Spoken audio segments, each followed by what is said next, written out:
তুমি কিভাবে জিন দেখতে পারবা ইনশাআল্লাহ। কোরআনে সূরা ৮ নম্বর আয়াতে লেখা, কিছু মানুষ এটা বলবে যে আমাদের কাছে কোনো ফেরেশতা প্রেরণ করা হয়নি। পক্ষান্তরে আল্লাহ তাআলা এটা বলেন যে যদি আমি কোনো ফেরেশতা প্রেরণ করতাম তাহলে চূড়ান্ত বিচার সেখানেই হয়ে যেত, তোমাদেরকে আর কোনো অবকাশ দেওয়া হইতো না। এই কথার আসলে মানে কি? তো আল্লাহ তাআলা বলতেছেন, যদি অদৃশ্য কোনো কিছু তোমাদের কাছে পাঠাইতাম তাহলে তো চূড়ান্ত বিচার ওই জায়গায় হয়ে যেত, আর তোমাদেরকে সুযোগই দেওয়া হইতো না। একটু বোঝার চেষ্টা করো। ইমানের 7টা স্তম্ভের মধ্যে একটা হইতেছে ফেরেশতাদের উপর বিশ্বাস করা।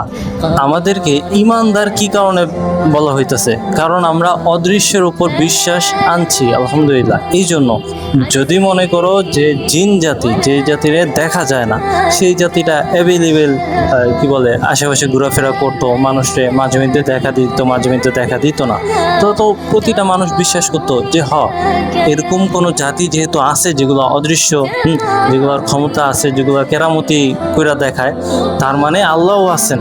কাফিররা এটা মেনে নিত।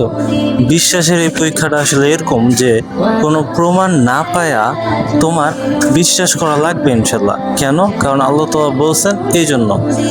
আল্লাহ তাআলা যদি তোমার এই প্রমাণ দিয়েই দেন যে জিন জাতি, ফেরেশতা জাতি এগুলো আছে, তাহলে তো আর এটা বিশ্বাসের পরীক্ষা থাকলো না।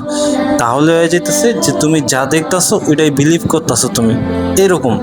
তো এই কারণে সাধারণ মানুষ চাইলেও জিনদেরকে দেখতে পারে না, কিন্তু মহান আল্লাহ তাআলা কিছু মানুষকে এই ক্ষমতা দান করেন আলহামদুলিল্লাহ। জিন দেখার আরেকটা পদ্ধতি হইতেছে যে কালো জাদু বা ব্ল্যাক ম্যাজিক এগুলোর সাথে, বিভিন্ন ধরনের রিচুয়ালসের সাথে জড়িত থাকা, তো তারাও জিন দেখতে পারে।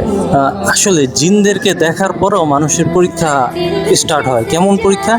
যে কিছু জিন এরকম আসে যে যারা কিনা ভবিষ্যৎ সম্পর্কে বলে, যারা কিনা এই করে সেই করে অনেক কিছু।